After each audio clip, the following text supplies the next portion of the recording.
Patay ang mag-asawang guro matapos matrap sa nasunog nilang bahay sa Iloilo City at nasawi rin ang kanilang 7 taong gulang na anak. Saksi si Bam Alegre.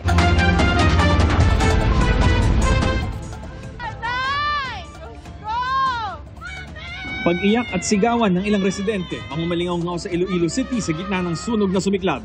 Sa nasunog na duplex na bahay, 2 pamilya ang naninirahan pero isa lang ang maswerteng nakaligtas.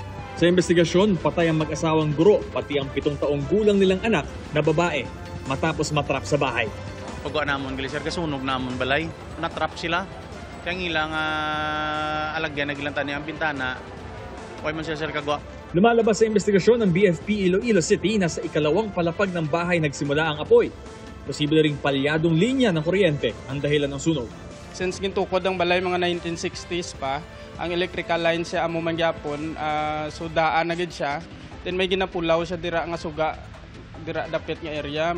Umabot sa mahigit 270,000 pesos ang danyos ng sunog. 10 taon nang nagtuturo ang mag-asawang biktima sa Iloilo City National High School kaya hindi naging madali na tanggapin ng mga kasama nila ang kanilang pagpanaw. Mabatsagan gid nga greatest loss din namon sila sa eskwelahan.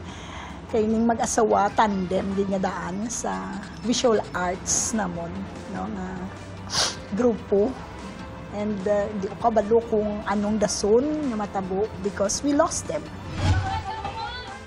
Nagkasunog din sa isang compound sa Parañaque City. Hindi bababa sa 8 truck ng bumbero ang rumesponde.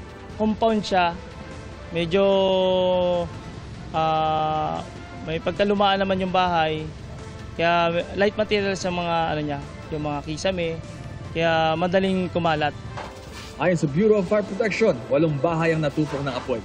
Apektado ang 10 hanggang 15 pamilya. Wala mang nasawing residente, 6 na alagang aso naman ang sinawing palad. Asawa ko lang yung natitira na iwan. Buti nga nakalabas. Yan o, hindi makalakad yan. Tapos 6 na aso ko po wala. Patay lahat. Patuloy na iniimbestigahan ang pinagmula ng sunog. 40 bahay naman ang natupok sa Cebu City. Mabilis kumalat ang apoy dahil gawa sa light materials ang sunog. Pahirapan din ang pag-apula dahil sa makipot na daanan. Aabot sa mahigit 1 milyong piso ang halaga ng pinsala sa ari-arian. Para sa GMA Integrated News, Bam Alegre ang inyong saksi.